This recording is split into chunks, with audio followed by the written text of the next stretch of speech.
Living in 2020, I'm pretty sure I can confidently say that the anime and manga community is super mainstream now. All the anime we grew up watching has really inspired us to create some of our own works in places not just in Japan, but many places around the world also. Like in America, we have the Netflix series Castlevania. It looks like an anime, it feels like an anime, it has all the right qualities that make anime an anime. Even though it isn't, there are still arguments of people having debates whether this is truly anime or not. Then we have High Garden Spice. Is this an anime? No. Hell no. These characters look like they could be in Steven Universe. My point is that anime isn't a brand. This goes with manga as well. There's this manga called Radiant, and guess what? It's made by a French guy. And that's where manhwa comes in. If you don't know what manhwa is, it's the general Korean term for normal comic books. Sounds a lot like manga, so it should at least ring a bell for you. Nowadays, manhwa represents manga a whole lot, with the same similar art style, action, and even story. Though it's slightly worse in quality, it's still actually pretty good nonetheless. On Webtoon, a site where you can read as much manhwa as you want, has gotten pretty popular quite recently. But the thing with manhwa is that they're hella long. Sometimes it gets to the point where you feel like it's kind of being dragged out. Sometimes I compare this to manga and say that manga deals with quality over quantity, while manhwa is unfortunately the opposite. Like, take a look at Berserk. This series is always taking hiatuses, but if I get godly panels like these, then I'd rather wait. Most manhwa series are about 600 chapters long, and surprisingly, this is normal in the manhwa community. If you ever feel that One Piece is too long, One Piece is nothing compared to these giants. And with many manhwa series getting legit anime adaptations, I think it's safe to say that this is the year of manhwa. So if you're a beginner in the genre of manhwa, sit tight because I'm about to give you the beginner's guide to top 5 manhwa series you need to be reading, especially if you are new to this.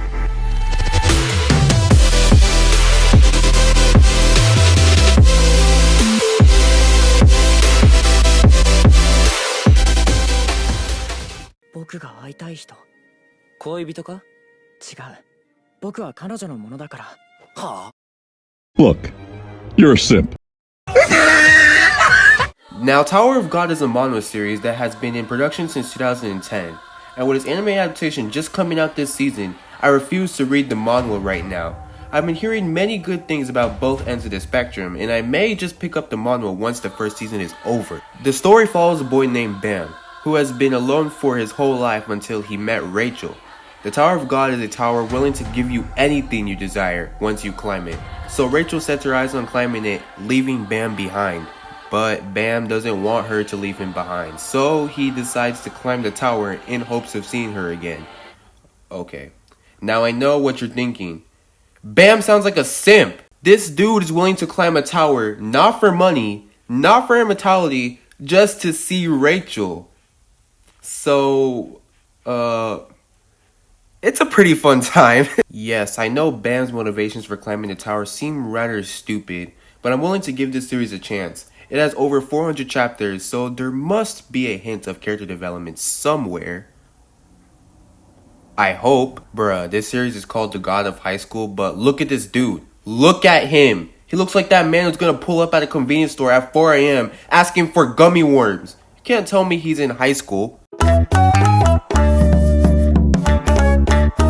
I have to be honest, hearing about The God of High School, I wasn't really entertained by the thought of it. I honestly thought this was going to be a normal series in an average high school setting, when instead there's this one kid who can apparently turn the school's water into wine. Yeah, okay, I really did not know where my thought process was going with this one. But reading this series for the first time, it really surprised me, honestly. It takes place in a fighting tournament for the main goal is who can be the best fighter among all high school students in Korea. The main character, Mori Jin, goes through many challenges in this tournament. I'm not fully caught up with the Webtoons since it has over 500 fucking chapters, but based on what I've been reading, it's very entertaining. Back with action all over the place. I think big fans of shonen anime will really enjoy this. I'm also very excited about the anime adaptation coming out very soon because with as much action as this series has, it's bound to get loads of good quality fighting animation and I'm totally hyped. And if you aren't used to the absurd use of ages in normal anime, then Please don't be surprised by the use of age here. Yes, I know, he looks like Elon Musk who got a shave. Just assume he's 14 years old. Nah, bro, I'm actually 12. Yep, of course you are. I'm not even surprised. Now, the next series is Noblesse. Noblesse has been running from 2007 to 2019, and man, oh man, it's been a long time since I've seen an anime or manga that involved vampires. So apparently how this series came into creation is when Sasuke and Sebastian had a kid, and then this thing was born. I personally was a little iffy going into this series because, not gonna lie, I'm not too big on the kind of vampire genre of anime and manga, so I had low expectations going into the manhwa. Still reading this, and my expectations haven't changed much. So basically 820 years after sleeping in a coffin, Cadiz etra... You know what? Screw this. His name is Rai. So Rai wakes up after sleeping in a coffin for 820 years, not knowing a thing about the modern world.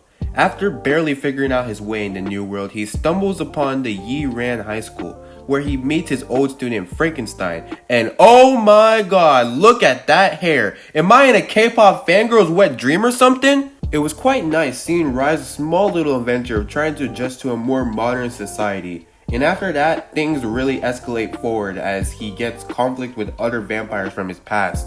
And after watching the OVA for the series, I can say that it isn't better than the actual source material, but I don't necessarily recommend it.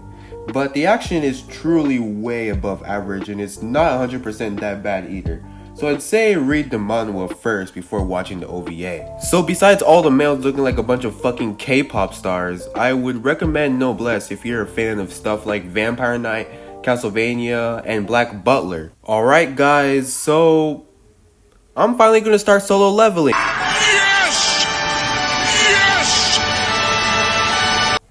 Solo Leveling, probably the most popular of all manhwa, projecting millions of viewers and readers each time a chapter drops.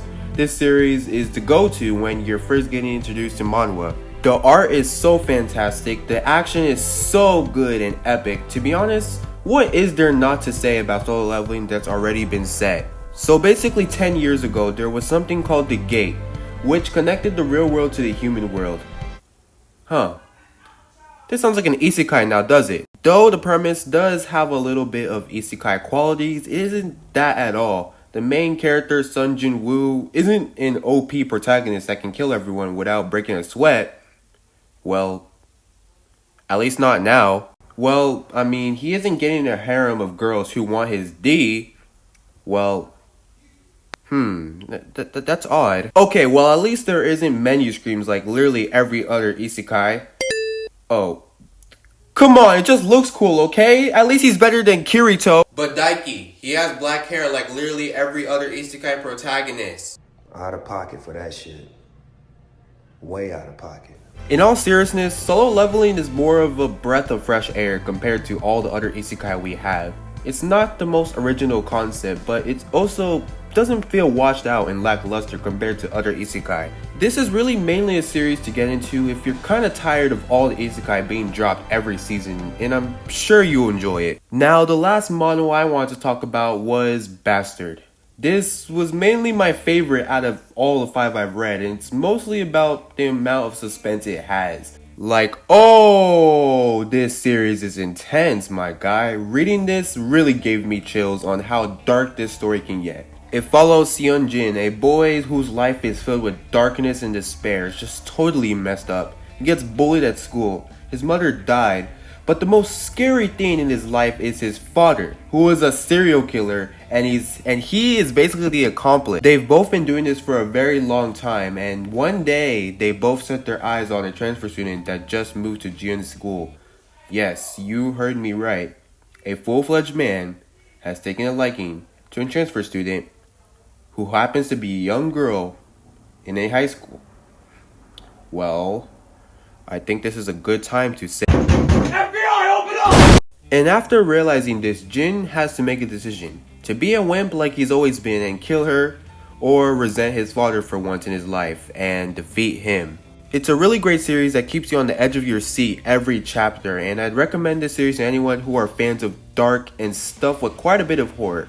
Fans of Death Note will definitely love this series, Plus it's short, only 94 chapters long, so this will be a very good read if y'all are interested. Also, the art style really hits different with the use of neutral colors that really amplify the horror aspect to literally 100%. This was a good idea on the author's part considering the colorful panels most manhwa bring out.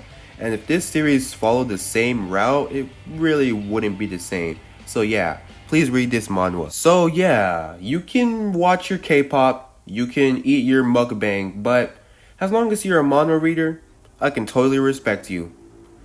Okay, that's a lie. My point is that manhwa is heavily slept on, and though it won't peak and stand by the side of actual manga, it will be there. Somewhere. Just a little more. Keep it coming. Yeah, just a little bit more. 3 hours later. Can you move it along? I'm all out of time cards. Come on. Oh, there it is. Now let me understand together. 虹に雲を差し込み出